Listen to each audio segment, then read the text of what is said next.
Front, this is the 325 RL Hemisphere. It has a 7-way holder on the side that holds the 7-way up off the ground, keeps it from getting corroded, cut, pinched, anything like that. It does have a hookup light for hooking up at nighttime on the front. It's got a little push button underneath it that turns it on and off. You have a vent on either side of the front compartment that vents the batteries from the inside of the unit to the outside. Once we come down in here, it has your 4-point leveling, master control, and fuses. So if any of your jacks won't work on their own, you might want to check the fuse first. But there is also a manual way to crank all 4 of the jacks up or down. They have a rubber boot in the bottom, and they have a rubber boot in the top. But you can take that boot out and manually crank any one of the 4 jacks individually up or down for getting it on or off the vehicle, or for getting it unlevel once you're camping. Spare tires on the front is the same size tire that's on the trailer, but holds a little more air pressure. I think these will hold 110 pounds. The ones on the trailer are at 80. It does have a metal bottom in the compartment, so you can put heavier items inside of it. We have the 2 LED strips going up the side of the trailer in the front.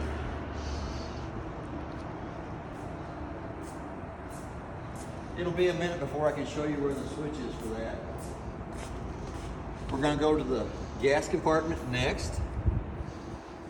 You have 2 30-pound propane cylinders, which are full except for what I use to service the trailer with. Inside the eye, it's showing you red. That's showing that it's empty. As soon as I crank the valve open on this side over here up, it's going to turn green inside the eye. It does have an indicator arrow on it. Is pointed towards this tank here. While you're working with it, if for any reason it would go empty, you come out and see the eye is red instead of green, all you have to do is flip the arrow over to this side here, turn that cylinder open, work off of it while you take this one off and take the down and have it refilled. And this one here does come off easier than the one in the back corner. Has a little more room for getting it in and out. So we got that valve open so we can show you the stove and stuff lights on the inside. We're going to go to our 4-point leveling next. That is mounted on the front wall, the off-door front compartment. It's pretty simple. You're going to hit the on and off button. It's going to tell you there's 13.6 volts in the batteries, and it's ready to go. All you have to do on this once you get it off the truck is come in here and hit the auto level. It will ground the jacks first, so you need to make sure the truck is out from underneath the trailer. Make sure your steps are in the up position in the doorway. If you want to put your plastic blocks, wooden blocks, whatever you want to put underneath the jacks, you should already have them under it by now. It'll ground the front 2 jacks, so it's going to drop the front end pretty low in the front end. Every time it makes a movement on the jacks right to left, front to back, it's going to stop and analyze it to see where it's at until it's completely done. Once it's completely done, the green eye in the center of the touchpad will turn solid. When the green eye is solid, you look up at the screen and it should say successfully leveled. There is also a set of instructions right down below that walks you through the procedure of hooking it up to the truck, unhooking it from the truck, and auto leveling and auto retracting.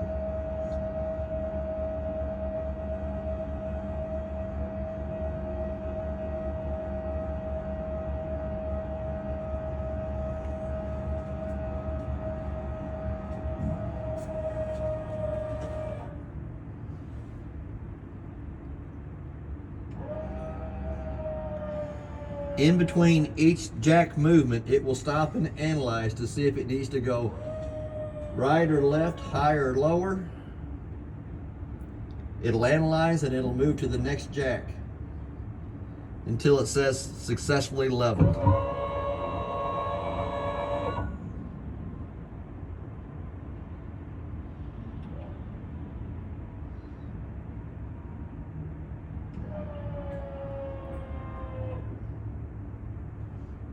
Once it's fully leveled side to side, front to back, the green light in the center will come on and stay on bright.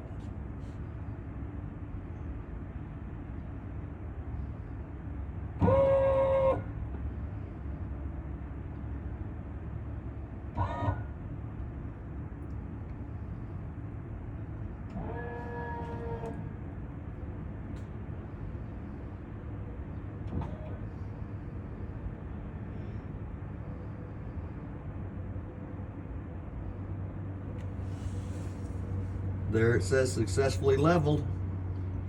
Center eyes on in green. Now if you wanted to unlevel it, you come on, you're going to turn the iPad on itself. You're going to hit retract and then hit your rear jacks. That will bring your two rear jacks back to the up position. Then you'll go up to your front jacks, and if you want to lower it, you still stay on retract. If you don't, turn the iPad off, turn it back on, and hit the front jack switch, and it should lift up in the front end. It also has a manual crank handle to the right side of that. This is not for the jacks, it is for the slide rooms only. There's a hole on both sides of the trailer where that manual handle will go through, slot it on the end, and we'll hook onto a piece of rebar, and we'll crank the room the opposite side of where you have the handle in.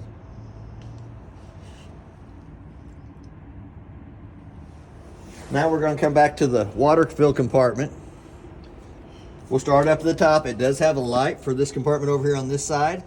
There is also 3 connections on the left hand side of that, the top one being the satellite, the 2 bottom ones being cable hookups for the TVs on the inside of the unit. The white valve right down below the light is for the winterizing position, or it could be in the normal position for when you're using the water from the fresh tank. When it's in the winterized position, the pump will suck from this hose here and suck antifreeze through the whole system of the trailer. When you want to go back to sucking water from the fresh tank, put it down in the normal position and it will pick up from the fresh tank as long as you have it full of water. Right below that, it has an outside shower that has hot and cold running water. The little hose has 2 little slots in the side of it that comes in, makes the connection right there, twist it to the side, locks it in place. Then you'll have hot and cold running water on this side out here. I'm gonna go ahead and turn that back loose. Might get my hands to work because it is have antifreeze in it. Then on your valves down below that, your far one to the left-hand side is your city water connect. Anytime you hook a water hose to that, before you turn pressure onto it, you want to make sure you have a pressure regulator on the hose that keeps the water pressure between 41 and 45 pounds. The one right in the middle is your freshwater tank fill for filling your fresh tank. You'll still want to have the hose on it too. And then you have a black tank flush on the right-hand side. So once you're done dumping the valves, your gray and black valve, you can hook a water hose and regulator to this connection here, turn water pressure onto it. It's got a little aerator on the inside of the black tank, spins around, helps clean more of the toilet paper and debris out of the inside of the tank. But you'll want to make sure the tank is completely empty before you turn water pressure onto it. Right behind that is a 50 amp power cord. It's 45 foot long. It goes on, turns to the right, tighten up the black knob. On the other end of the cord, it has 2 blue lights indicating that the 2 110 lines have power coming through those. We're going to go back to the hot water heater, which is a Suburban on-demand water heater. It has a switch on the outside that is in the off position right now. We're going to go ahead and turn that on.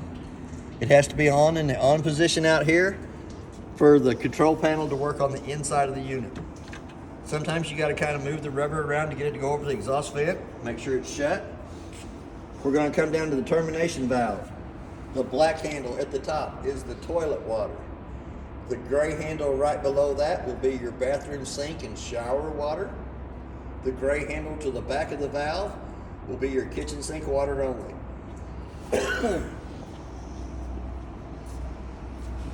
It does have an antenna for the stereo. It does have a hood range vent that vents the, not that you burn anything, but smoke from the inside of the out. We also have the lug nuts torqued at 100 foot-pounds. That's what's recommended on the side of the trailer. The tires are air ducted pressure, which is 80 pounds on the side of these cold. We have your freshwater drain back here in the back. The drain line has the valve on it. The 2 lines that don't have the valve on it is the breather tube, so when you're filling the tank, the air that's inside the tank can come to the outside without ballooning the tank up. Not blowing it up, ballooning it up. We're going to come right around over here to the back. It is prepped for a backup camera up top. It also has a ladder for going up and checking the roof. I always suggest checking the roof every 90 days. You don't have to seal the roof every 90 days, but the quicker you can find a problem with the roof and fix it, the better off you are.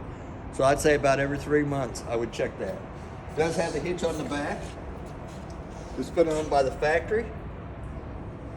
Should hold 300 pounds of tongue weight. As we step around to this side over here, same way with your lug nuts on the trailer, it's been torqued at 100 foot-pounds. They got 80 pounds of air in them. But that brass colored handle, for any reason, the slide rooms won't work off the switch in and out. There is a hole on this side over here that brass handle comes into, and we'll manually crank the room on the opposite side in.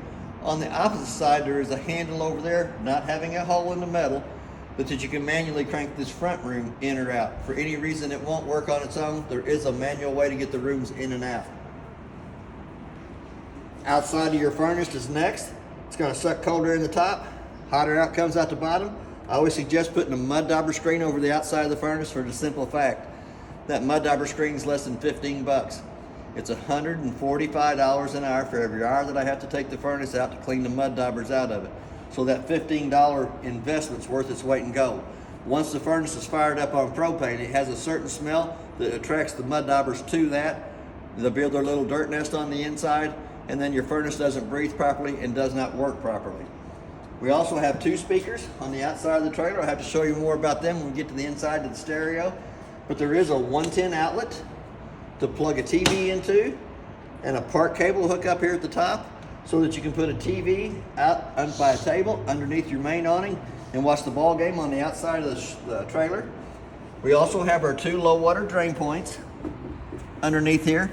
The red is the hot side of the water system. The blue is the cold side of the water system. You'll use those for winterizing and de-winterizing, and in between long periods that you're not going to use the trailer to get the water out of the water lines to keep it from getting stagnated.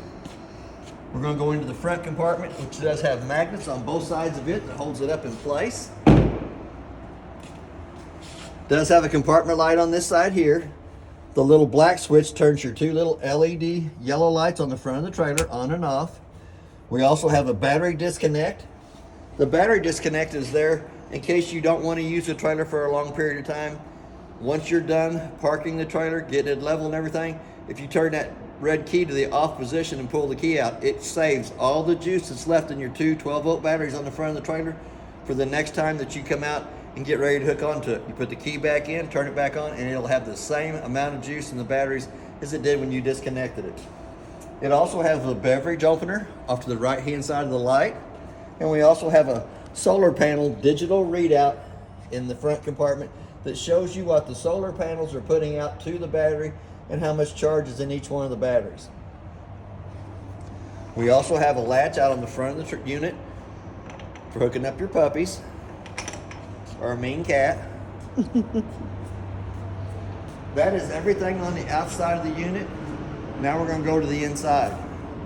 Now that the unit's level on the sides, from side to side, front to back, we're going to open up the door handle, take my little invisible key out, unlock the lock. We're going to extend the door fully open. Does have a blue handle on the left-hand side of the steps. Pull it, allows the steps to come out. There is a push button underneath each one of the legs for adjustments of the legs on the steps. There's 15 to 18 slots in each one of the legs underneath. So what we're going to do is we're going to pull it out, we're going to let it down. The main thing on the steps is it has to lay flat in the threshold so that the front door closes over it properly. Now you'll want to make sure the steps are in the up position while you're leveling it. Once it's level, you're not going to be lifting the front or back, side to side. You can take the steps out, but the main thing on the steps is it has to be level in the threshold for the door to fit over it. And to achieve that, you can push either one of the buttons underneath the legs and adjust them to where they're solid when you step on them. We're going to go up into the unit.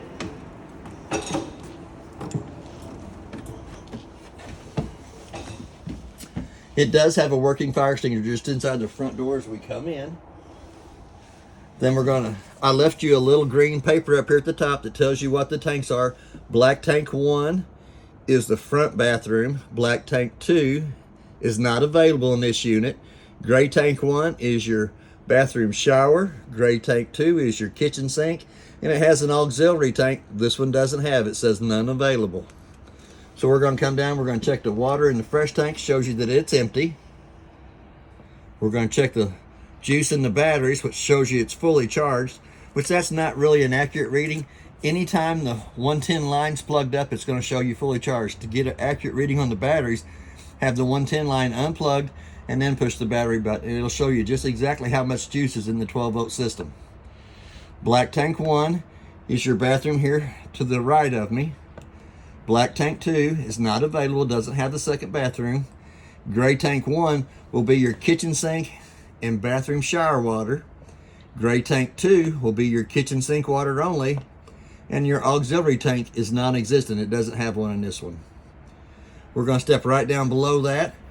First red button turns the water pump on between the freshwater tank and the faucets. And when it's on, it's lit up. The second one, excuse me, says water heater. For the InstaHeat Suburban on-demand water heater to work, the red switch has to be on, which illuminates the digital pad right down below it. It also has Celsius and Fahrenheit that can be changed. It's got an on and off switch, and it has a temperature switch that you can run up or down. And it will tell you exactly what the water temperature is coming out of the hot side of the faucet. We're going to go ahead and turn it right back off. It does have a set of tank heaters underneath it. Underneath each one of the holding tanks, it has a heat pad like a water bed would have that keeps the tanks from freezing in the wintertime. Your first light here turns your LED lights on the above of the slide rooms on. The second one turns your center row of lights on in the living room kitchen area. And your third light switch turns your LED lights on the awning. There's 2 awning switches on this unit. The very first one at the bottom left-hand side runs your main slide in and out.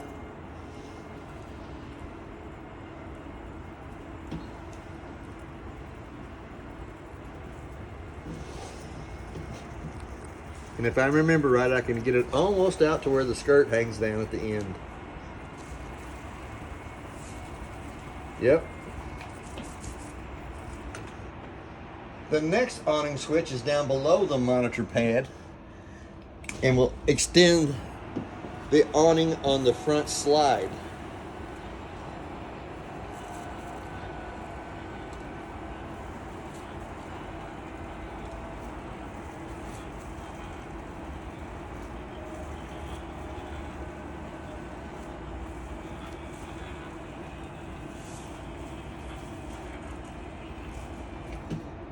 Two sets of LED lights underneath each one of the awnings, or one set of LED lights underneath each one of the awnings. There is also a pinch point on all 4 arms that you can pull down on, which puts the pitch of the rain on this front awning coming to the back corner. It has one on the front arm, so that you probably use it more than you do this one to put the pitch of the rain going off from away from the door. But it has one on the slide room awning too, front and back. Probably going to use the one on the back more frequently than the one on the front to put the pitch of the rain coming off the back corner of the main slide. I'm going to run the front slide awning back up because I'm not sure if I could have the whole slide room out with the awning fully extended. We should be able to get it from there.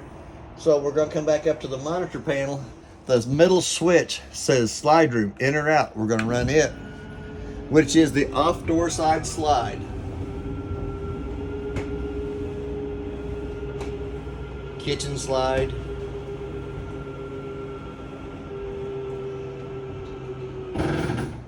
Till it ratchets. Once it starts ratcheting, it ain't going to go no farther out. The motor's just going to sit on the bar and jump up and down.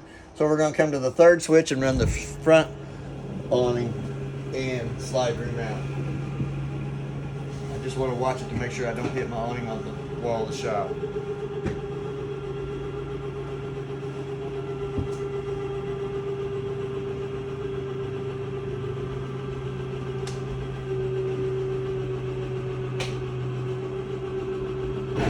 Now that the slide's all the way out, you can finish taking the awning the rest of the way out. It has 2 more switches on this side to show you. It does have a flip switch to the right side of the monitor panel that turns your ceiling fan on and the light on it. It has two chains hanging down. One operates the light, the other one operates 3 speeds on the fan. We're going to come right above that. We have a thermostat. The one towards the living room will control the living room one. We're going to go on. It's going to give you fan speed low, fan speed high. We're going to come back down to where it says cool, cool low, cool auto, and cool high. You'll dial your temperature down for it, for the temperature you want the trailer to come down to. Once it hits that temperature, it'll automatically shut off. It waits till it gets 5 degrees above that. It'll kick back on. I'm gonna hit that button one more time. It should say heat in the lower left-hand corner. You'll dial your temperature up for it. Hit the mode button one more time, and it's gonna say off in the lower right-hand corner. The second switch works just the same way. Turn it on, it's going to give you your fan speed, high and low, cool, low, auto, and high, which runs the air conditioner in the master bedroom. Hit it one more time, and it's just going to say off in the lower right-hand corner. The front thermostat does not control the furnace. It just controls the air conditioner in the master bedroom. We're going to come over by the table area. Has a little push button dead center of the light above the table. It has an extension on the table that you can pull out. A little bar slides out, holds it in place. But as you can see, it extends the table out 6 to 7 more inches. If the tabletop is up, when the slide room comes in, it hits up against your island on the inside, so you want to make sure that it's in the down position before you run the front slide in or out. You have storage underneath each one of your chairs. You have slider windows on either side of the kitchen table. You have the pull down shades. They're screened windows. We're going to step right down below that. The 2 lights above the recliners have to be turned on by hand. It does have a fire escape window behind the recliners. The one by the kitchen table will work just as good. It's not marked in red, it is in black, but it is the same size. Then you have the little tap print on the side of the recliners that turns the light on in the cup holder, and it also turns the light on underneath the footstool of the recliner. It's more or less just for decorative. We're going to slide that back in. In the console, it does have a USB port for charging your cell phone, charging games. 2 more cup holders in case you're a drinker with both hands. We're going to come back to the very back. The 2 lights above the couch have to be turned on by hand. They have a little push button in the center of those. But you also have 2 more lights in the decorative board up top that does have a switch on the right-hand side of the couch that turns those on. You also will have a USB port on either side of the couch, and you'll have a 110 outlet on either side of the couch. Little cabinet space on either side of the couch down at the bottom, and pretty good sized cabinet space up at the top. We do have you a decorative board ordered to replace this one. I couldn't get the dent out of the board, so we had to order a new board to be put into the unit. Over on this side here, we have a switch that lifts the TV up out of the hole.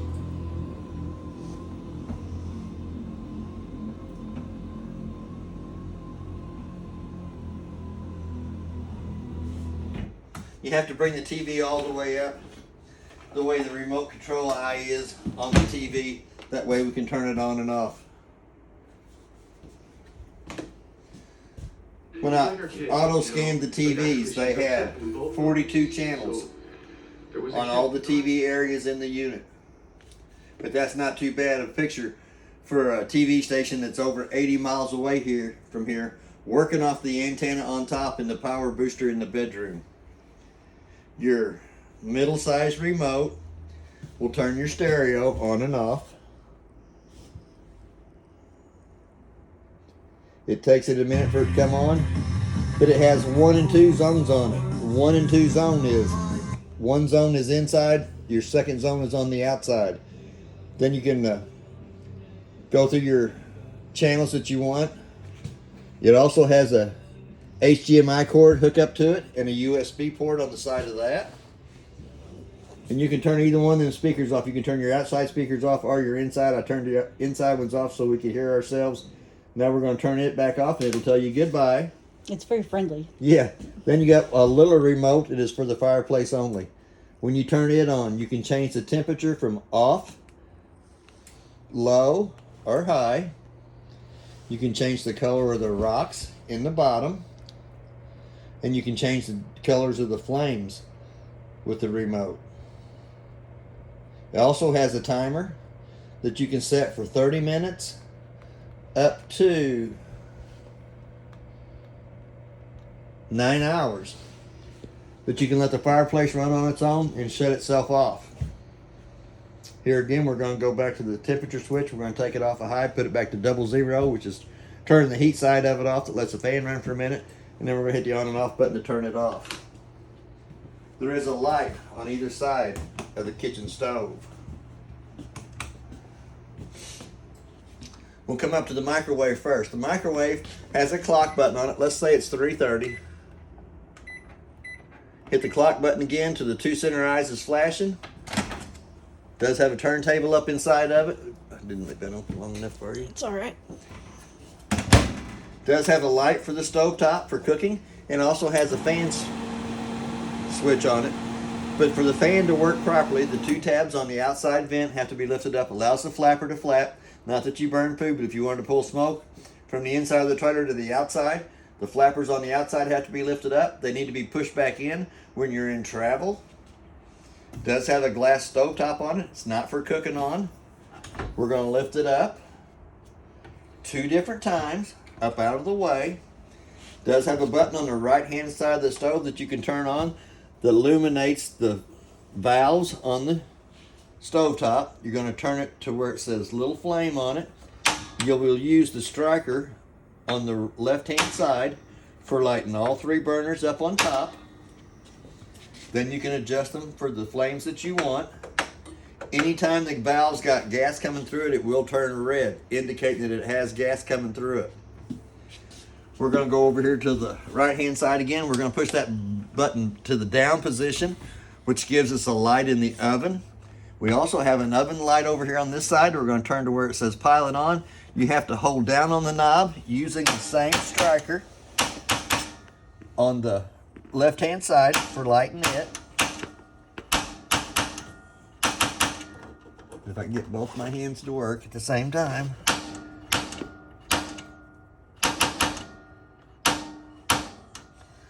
Once the pilot on the oven's lit, let it run for just a minute to warm the thermocoupler up above it. Once the thermocoupler warms up to a certain temperature, then we can go ahead and crank the dial on, and then the oven will light. You'll have to set it for the temperature that you want. But anytime the oven's got gas coming through it, it does have the red light on the valve indicating there's gas coming through the valve. Right down below that, we have a drawer for pots and pans, pretty good size. We have cabinet space on either side, drawers on this side here. This is the travel lock for the refrigerator. I'm going to show you where it goes in just a minute. That's the paperwork on all the appliances in the trailer. We have 2 sets of keys. One purple key does the front door lock and deadbolt. The black key does your black slam locks on your 2 outside compartments. And then you got your 751 key that does the front and your water compartment on the unit. The most important piece of paper in the trailer is the appliance information sheet. If any of the appliances would happen to go out on the trailer, when you call up here to the warranty guy, the first thing he's going to ask you for is your manufacturer of the appliance, model, and serial number. They are all on this sheet right here. So that's a very important piece of paper in the unit. It will keep you from having to take the air conditioner covers apart, take the hot water heater covers off to get to the model and serial number on the appliances that's in the unit. I always think it's a very important one. To the right side of the stove, you also have a 110 outlet that is GFI protected by the outlet in the bathroom. Kitchen sink. You got hot water that way, cold water that way, but you don't have no water until you pull back on the valve. It does have an extender down. You can change from a pour to a spray. The little black handle that was in the top drawer comes in through the top up here. Screws into a little hole in the refrigerator itself that keeps both doors locked in travel. So I'm gonna take it back out for a minute. On the refrigerator, you open the door and shut it. It'll automatically tell you what the temperature is in the refrigerator side and in the freezer side. There is a lock button down at the bottom that you can unlock. Hit your function button and go up to your fridge or your freezer, and you can change them settings between 6 different settings. You can make it get colder, you can make it get warmer, either way you want to go with it. It does have a quick cool down sheet on the second drawer down inside that tells you exactly how to operate the refrigerator. And for any reason it's not working the way you want, it does have a troubleshooting diagram on there to tell you how to troubleshoot it. You got a couple little extra shot glass holders in the drawer over here that you can put in the freezer for your shot glasses that you want to freeze up. Or eggs. Or eggs. Or shots. Or shots. But it also tells you on the right hand side, if it is a 12-volt refrigerator, who the manufacturer is, tells you how to change them settings between the 1 and 6 degrees on each one of the refrigerators and that. You do have a freezer section over here on this side with the ice cube tray in there for your little ice cubes for the cocktail drinks.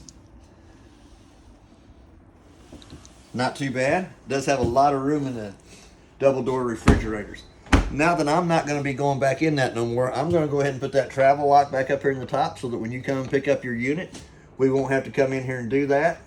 And if you come in your unit before you decide to hook up to it, you can't get the refrigerator open, you'll have to ask me the question, why won't the doors open? And I'll tell you it's this little star piece right here holding both the doors in place.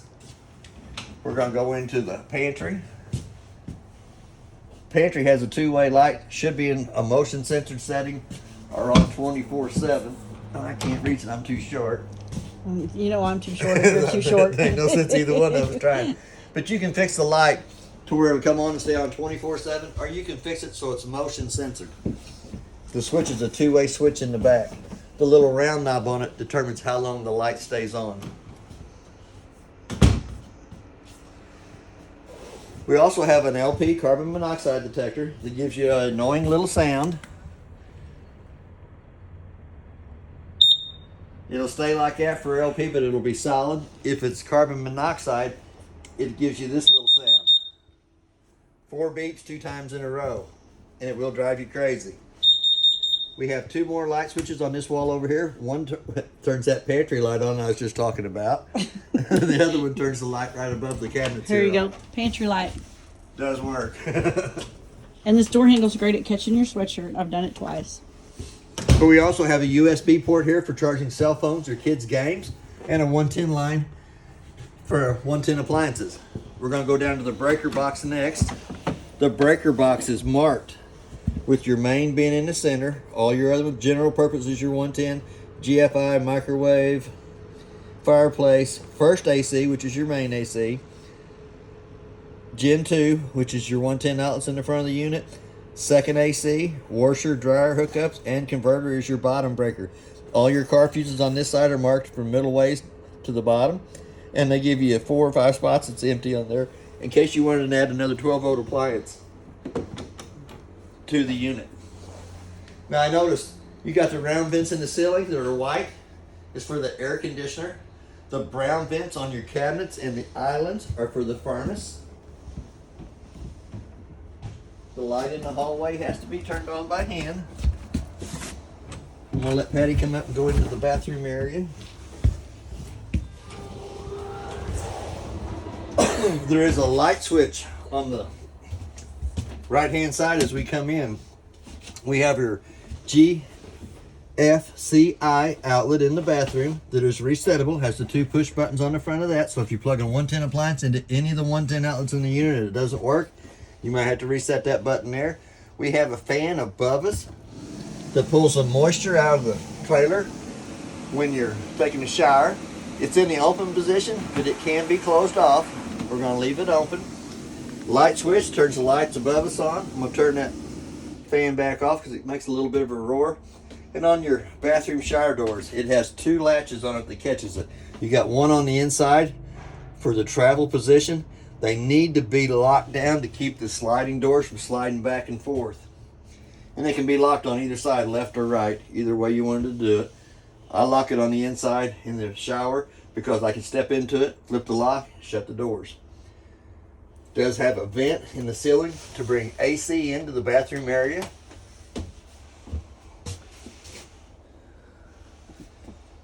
I'm not seeing a vent to bring the heat in though. So I'm gonna say it's not a heated bathroom. Guess it goes in Through the top of the through door the top and of the the door bottom. and the bottom. It does have 2 decorative baskets in here. Pretty good sized cabinet space underneath the sink. On the back of the lid of the toilet, it tells you how to operate that. If you push the pedal halfway down, it will fill with water. You push it all the way down, it fills and dumps. Indicated by the 2 little pictures on the back of the lid. We're going to step up into the bedroom area. We're going to turn the light on above us, and then we're going to run the slide room out.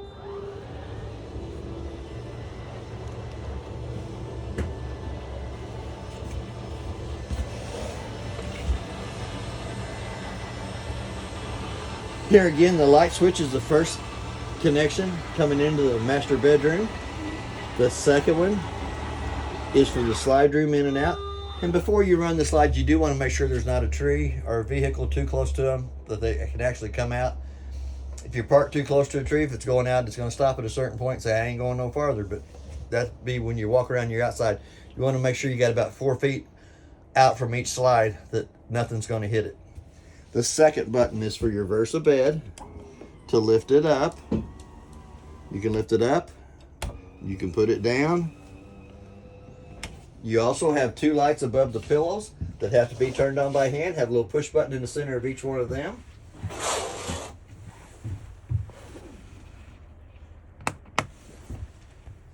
For reading. We also have a 110 outlet on either side of the bed and a USB port on either side of the bed. For CPAP machines or cell phone charging. We have another area up here for a TV that's got a backer board on the wall. We got a 110 outlet to plug it into, and this is your TV antenna booster that works between the TV, the booster, and the TVs in the unit to amplify the signal coming to them. The second connection here is for your satellite. If you had the satellite connection and the outside water compartment hooked up, you'll have to put your coax cable to this one for the satellite to work off of it. And you have to turn the booster button off. And you have to turn the booster button off. There was a sticker on here that said, can you find the hidden compartment? But the hidden compartment is up underneath the lid. It's a good place for storing valuables, handguns. Then you have 3 drawers. Snacks. 3 drawers down below that. You have another fire escape window that's marked as an exit in the master bedroom. You also have another 110 outlet off to the side and another set of USB ports. And a stool to sit down to put the socks and shoes on in the morning. There's 2 lights in the front compartment, one in the ceiling and one to the side of where the washer dryer area is. It also has 2 110 outlets for plugging your washer and dryer into. It also has a red and blue water line coming up for hooking the washer and dryer up, and the black line is for a drain line leaking out of it.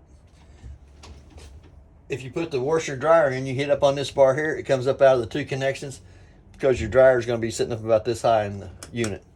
We're going to turn it off. We're going to slide the door back shut. It does have a travel lock for it, for keeping it in place. Same way on this side over here. Not a washer dryer area, but it does have a pretty good shoe closet inside of it. I guess pillows and blankets extras if you wanted. Snacks. She's seen the inside of my toolbox. I got plenty of snacks. He does keep a lot of snacks. And then if you lift the foot of the bed up, there is 4 totes underneath there for keeping shoes in if you want, or snacks. I didn't think about snacks there. I didn't think about it. You got them hid from the kids. But your air conditioners both have the quick cool downs on either end that lets all the cold air dump down into here that can. Once the bedroom gets too cold, you flip it back to the closed position and it goes back to the round vents in the ceiling. It also has a registered vent in the floor in the master bedroom area for bringing heat up into the front. That is basically everything on your trailer. If you have any questions, I'll try to answer them the best that I can. They do have the new shades in them. Pretty cool. But that's about it. If you have any questions, I'll try to answer them the best that I can. Thank you for your time.